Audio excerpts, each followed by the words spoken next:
தமிழ்நாட்டு உயரமான இடம்.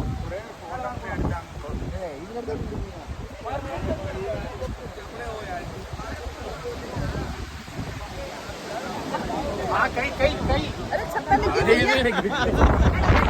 செம்ம என்ஜாய்மெண்ட்டாக இருக்கு. கிட்டத்தட்ட -13°C இருக்கு. அது பாருங்க வாங்க. இங்கிருந்து பார்த்தா ஊட்டியோட எல்லா பக்கமும் தெரியும். இதுதான் ரொம்ப உயரமான பக்கம். ராம் சார், ராம் சிங் வாங்க, உங்க அனுபவத்தை பகிர்ந்து வாங்க, சீக்கிரம் வாங்க.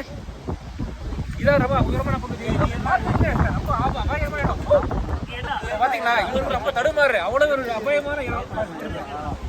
சொல்லுங்க சொல்லுங்க, ஆயத்தோட சொல்லுங்க. Okay, thank you sir. Very beautiful place.